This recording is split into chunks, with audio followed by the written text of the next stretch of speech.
Dan, what are you hearing there in Memphis?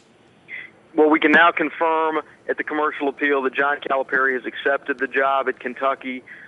Nothing is signed, but he has accepted the job. It's a done deal. He should be on his way to Lexington shortly, and he is no longer the coach at Memphis. All right, how did that happen, Dan? Well, he spent all day long reflecting. I've heard from people who were close with him and talking with him at various points today that he was waffling back and forth. It was an emotional, tough decision, and at a final meeting this afternoon, I think he wanted to take the Kentucky job, but he didn't want to leave Memphis, and he decided at the end of the day that he had to take this opportunity. So, Dan, you're saying he's already met with the Memphis brass, and it's done? That is what I've been told, yes, and that's what I'm reporting. All right, so how was the parting there? How are they taking it at Memphis? How is the exit between Calipari and Memphis? I don't think it's going to be particularly friendly, to be honest with you. It's going to leave the Memphis program in a really difficult spot without a whole lot of returning talent, and it looks like the recruiting class is probably going to fall apart completely. He's probably going to take at least some of those recruits with him to Kentucky. Memphis is going to have to move quickly to get a new coach. I think Mike Anderson's at the top of that list. If they can put a deal in front of him that's lucrative enough, it would be a perfect fit for them, and maybe they can try to keep their program going on the run here through a pretty difficult transition. Who else might be on that list to replace him, Dan? You know, besides Mike Anderson, maybe a Tim Floyd.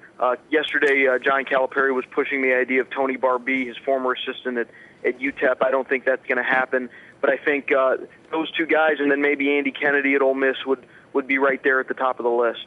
Dan Wolken, of the Memphis Commercial Appeal, men's basketball beat writer, joining us live here on SportsCenter. And he and his paper, the Memphis Commercial Appeal, reporting now that it's done. John Calipari has decided to go to Kentucky.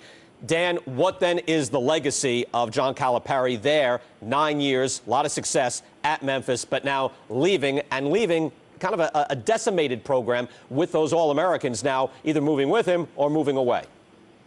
Well, I think it'll be a mixed bag. You know, it was first 5 years for John were a bit of a struggle at Memphis, and then he finally got it rolling in the fifth year, and the sixth year started going to the NCAA tournament and advancing to the Elite Eight, and then 4 Sweet 16s in a row, and it looked like it was really getting ready to take off here with the #1 recruiting class in the country coming in, and now that's been yanked away, and it's going to be hard to recover.